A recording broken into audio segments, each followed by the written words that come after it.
Into our post-game show now with Kings forward Chris Protopoulos. Chris, I was kind of hoping that Brock would bring you up here. What a game for you. Let's go all the way back to the first period. You ring one off the bar. You're still yet to get that first goal in the BCHL. Just talk us through that play there and seeing that obviously go off the red iron. Well, what's it called? Rouser gave me a good chip off the wall, and I saw some room. And well, Kenneth's been giving it to me to shoot the puck properly. Like, just don't waste up an opportunity. And I just took my time and buried it. Well, not buried it, but hit the crossbar. Is it frustrating? I mean, you're obviously a guy with some good skill. You're obviously a guy with some good foot speed. You've been in chances. How active is it in your mind that the goal just hasn't come yet? Well, it's extremely tough. I mean, even with my billet, he's been giving it to me. But who's the billet? Let's call him out here. We're going to call him out. Okay, JB Parsons. He's been giving it to me the past couple of weeks, so hopefully get a goal this weekend. Obviously, the team result helps. Let's just talk about the game overall. Completely contrasting from what we saw in Wenatchee, where the Kings were getting those bounces. What was, I guess, frustration might be the wrong word, but what was the mood like on the bench when you weren't getting those bounces and Chase Perry was making those key saves for Wenatchee? Yeah, I guess frustration is the best word for it, but I mean, you're a hockey player, you always have to work 110% every shift, so I mean, you pass it on, just work hard your next shift. The Kings' second crack here at overtime. This looks like a situation just tailor-made for you, especially the 3-on-3. We saw you out there a lot. Just talk us through, I guess, what you're looking for in that situation. Because as much of an offensive situation as it is, 3-on-3, it turns defensive real quick. Oh, yeah, for sure. I mean, one silly pass and you're back the other way on the 2-on-1. But, well, the coach has been telling us to keep man-on-man. That's the main goal for 3-on-3. But just have good foot speed. I mean, it's a big rink, and if you're fast enough, you get your opportunities. The speed of this game as well, it was something we talked about Sunday in Wenatchee. We knew this Wild team was going to be fast. How did you feel now that the season series is over? The Wild considered one of the fastest teams in the BCHL. How did you as a player feel the Kings matched up against that, going strength for strength? Right. I mean, our first period wasn't our best. I mean, you could see it out there. We're a bit slow. But, I mean, we picked it up during the second and third and even into overtime. Talk us through on the bench in the second overtime there, Carter Turnbull, the penalty shot. Because I was watching, and this is going to be a bit of an international reference for those of you listening on the post-game show, but the Rugby World Cup, a couple of weeks ago we were watching in the hotel, and there was the goal to win it, to win a game right there in 90 minutes. And you've got the guy who's going to take the shot. He's focusing on trying to win the hockey game, and you got the other 14 guys off to the side thinking, okay, what if he misses? Talk us through the bench, because obviously Carter is in his own world. What was the bench like during that shot? I mean, we were positive. I mean, Carter scored 4 goals against them last game, so, I mean, we were confident in him, but unfortunately he couldn't bury it. In terms of, obviously, this weekend, you get to hit the road, Vancouver Island. Obviously not here last year with the Kings and certainly the last 3 years, but no doubt you know about the rivalry with the Victoria Grizzlies. Oh, yeah. I mean, you can see it, well, before coming to Powell River, just watch the YouTube videos and all that. I mean, you could see it. Every game's a battle, and none of the teams want to lose. Chris, thank you very much. Congratulations. The first goal just around the corner, but appreciate you coming up here and doing this. Brock, let's obviously talk about that start, because the Kings thought maybe they'd remedied it in Wenatchee, getting that goal a minute and 20 seconds in, but another bit of a slow one today, the feet not moving. Wenatchee came out the better side there through 20. Yeah, I definitely wasn't too impressed with our first 20. I thought we were really complacent, needless turnovers, and we just weren't hungry on pucks. I mean, that's what makes us successful is moving our feet and hounding pucks and getting them back. And we were careless. A lot of needless turnovers at the blue line, failing to get pucks deep at the red. And we just weren't ourselves in the first 20 for sure, and they took it to us. I mean, we knew they were going to come out and have a good pushback after last game's result against them. And, I mean, anytime you go into a team's building and win in the convincing fashion that we did, you got to expect it's going to be a tight checking one-goal game. Let's go to the start of the second, because the Kings, I thought, came out very, very well. We're able to go into the break with a 1-0 lead. You concede the goal, early in there, 6:25 into the second, but I certainly thought the opening 5 minutes or so of that second period was probably some of the best the Kings played tonight. Yeah, well, we were better, obviously. We knew after the first 20 we had to be a whole lot better, but no, again, just a careless out. We failed a couple times to get the puck out, and we're pinned in our own end, and an icing there, and then off the icing we have another failed out, which results in a power or in a goal for them.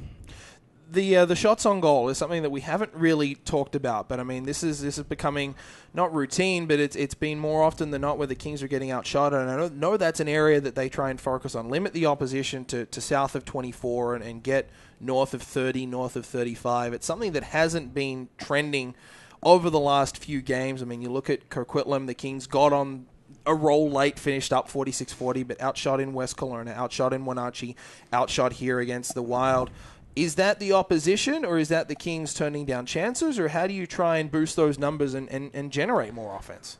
Ooh, puck management. Mm-hmm. I mean, it's pretty simple. When you don't have the puck, you can't generate a shot on net. So I think, are we turning down chances? Yes, sometimes, but we're also looking for good scoring opportunities. I think when we do have shots and we do lead teams in the shot total at the end of the game, obviously we end up on the better side of the scoreboard for the majority of them. But no, I think it's just better puck management. Tonight we were careless, like I said, too many turnovers, and we weren't really creating much down low. I mean, give them credit. As soon as we got in the D zone, or they got in their D zone, they were swarming the puck and getting it in the way they were going. I mean, hats off to them. They're a good skating club and transition well, and they generate a lot off the rush with their speed, just throwing pucks to the net and hoping for rebounds or hitting something. But no, I think tonight, like I said, it was going to be a tight checking game coming in. Obviously, after a 6-0 win, but it wasn't pretty on our end tonight. But we're happy to get 2 points.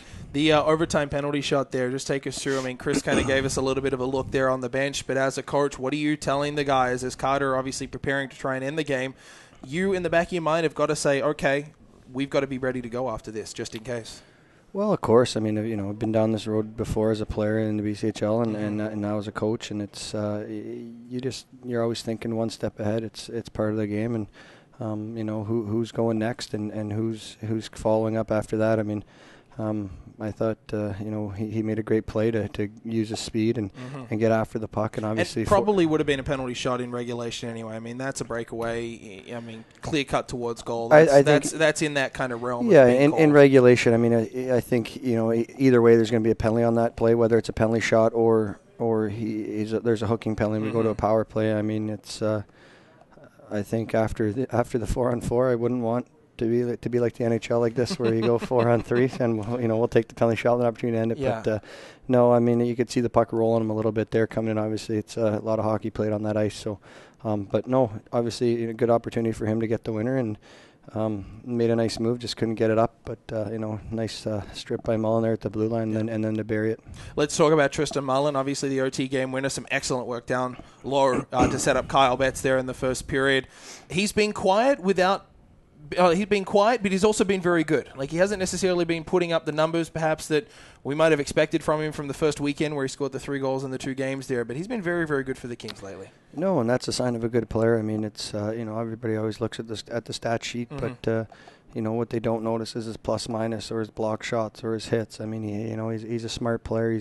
He works hard every day. He's working on his skating stride to get longer and more powerful, and he's good. Obviously, a great wrist shot. He's tough down low. He's he's a Manitoba kid, just a hard-working farm boy. So he rubs off well on other guys, and I mean, it's it's contagious. Obviously, he's a guy we lean on a lot, and he plays a lot of minutes for us, whether it's on the kill or on the power play or 5-on-5. Obviously, in any situation, he's out there and he gets the job done. So no, he's been a great pickup for us and an even better player.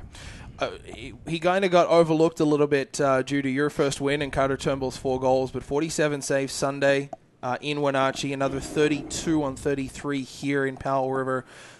We go back to Jeff Smith once more and giving the Kings a chance to win night in, night out.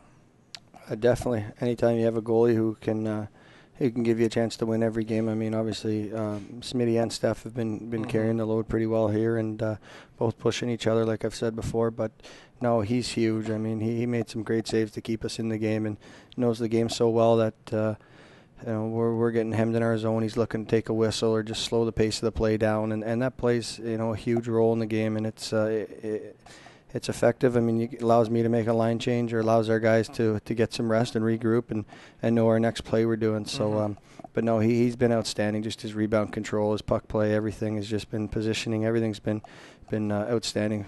Let's go tomorrow night to Victoria, a team that Kings haven't seen this season, but a team that Kings know very well. 3 straight playoff series. It can get very bitter very quick between these two clubs. Obviously, probably the Kings' biggest rival in the Island Division over the last few years. Talk us through a Victoria Grizzlies team which has had a real tough start to the season, just 4 points so far through their opening 11 games, 1-8-0-2. Those teams are often the most dangerous when you go in and you look at a record and maybe a case of a little bit of underestimating an opponent. Yeah, I mean, obviously it's first time we've seen them all year. I mean, I think it's just a matter of us getting down there and getting focused and playing our game. I mean, I think we've shown when we take care of our business, we're pretty good and we're pretty dangerous. So I think tomorrow night we just have to dial it up another notch and be better and limit our turnovers and our mistakes, and away we go. Just wanted to ask you before we let you get back down to the room, Ron Viglassi, working with him on the bench tonight. New experience with Kent Lewis out of the game. How was that? Yeah, no, Ron, obviously a great guy to add to our staff, local guy who's been around hockey his entire life. So no, it's nice. He just told me, he's like, hey, I'm 1-0, but I got to get out of here. I got to work at 4:30 in the morning. So no, he's a great guy. I mean, fit right in seamlessly on the bench. Guys were listening to him and respecting what he had to say because he's been around the block. And he wasn't shy either. Like, I saw him kind of hop in front of a couple of guys, give some direction, point things out. So definitely not a shy first game there. No, definitely. I mean, obviously he's been around the games. Yeah. He's been around the program for years. Obviously watching games or talking to Kent and I. And no, it's a great fit, and we're very lucky to have him. Congratulations on the victory, 2-1 here in double overtime. A little bit different than on Sunday, but I'm sure you'll take the 2 points, and we'll do it again tomorrow night in Victoria. Definitely, sounds good.